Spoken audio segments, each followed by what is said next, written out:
would you describe where his recovery process is right now? I think it's on point. I mean, obviously we know it's a time thing, but I hadn't heard anything differently, so I think everything is on point right now. Can you say what he's doing, Coach? Uh, Rehabbing. Could you be a little more forthcoming? Well, I don't know in detail, and I would hate to try to explain something that I am not completely up to date on. So, but I know that he's where he should be right now. Is there any hope that maybe you have him back by the end of the month, or do you think it's a little ambitious? I think that's very ambitious, yeah. One of the things So Zion we'll just see.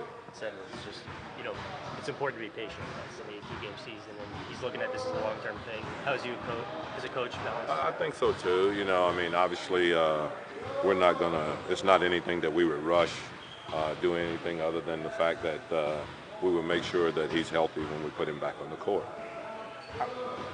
Defensively, what do you want to tighten up? What do you want to see differently tomorrow night? I said this before. I think we talk about our defense, but our offensive have been a problem with some of the defensive things that we had. You can't turn the ball over 23 times and have 32 points off turnovers without that affecting your defense. And so as far as points in the paint, fast break points, all of that, our defense have been a victim of our offense. So we got to get better at protecting the ball. But from a purely defensive standpoint, like I said, we got to do better containing the ball, keeping the ball out of the paint. We have not been very good at that, and that's caused us a lot of problems. So, and then the offensive rebound, and obviously the second chance points, we got to do a better job on. Do you think getting Derek back 100% is going to make a big difference in both of those Yeah, areas? I think it definitely will, as far as anchoring the defense and the rebounding part and things like that. Yeah, I think that will help. Yeah. Coach, is there expectation when Derek might be close to 100%? You guys have a firm grasp on what's going on with him? Don't know that either. I just know that he was out today in practice, and that's a good sign.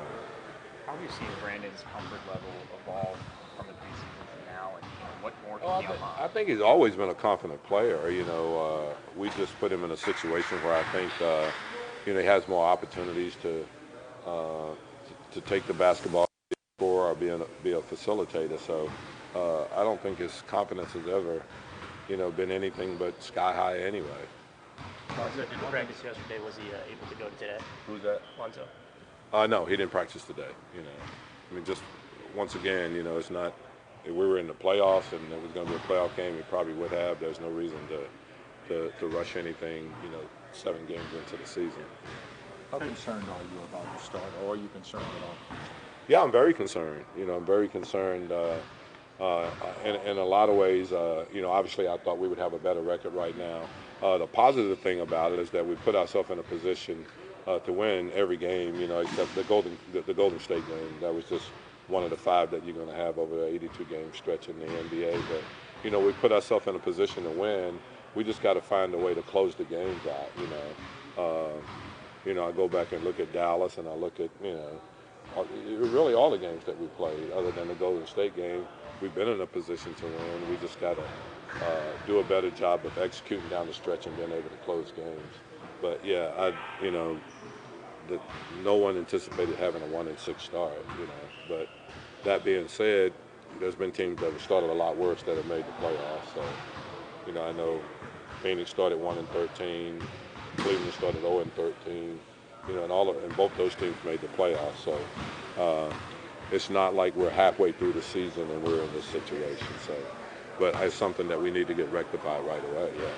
You mentioned the other night that you felt like this team didn't yet have like a vocal leader, someone who can get in someone's face.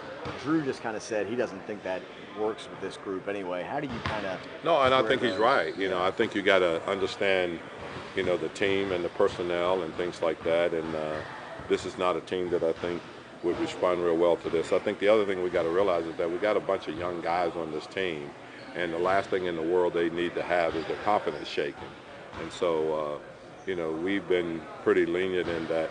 We don't want to get on guys and have them struggle with their confidence. So it's a learning situation for all the young guys and some of the other guys just new to the system. And it's just where patience comes in. As a coach, it's tough to have that, but realizing where we are in the situation, you got to be patient with the young guys and give them an opportunity to learn and try to figure it out. Do you anticipate Lonzo playing tomorrow? Yeah, I think so. I'll be surprised if he doesn't, but it'll be a game time decision. But after talking to him today, I think he feels pretty good. And is it still just cramps? Did he tweak anything when he fell out? Yeah, it's little things like that. Like I said, it's just anything that, it's not anything that we're concerned about. So, we'll just see how he feels.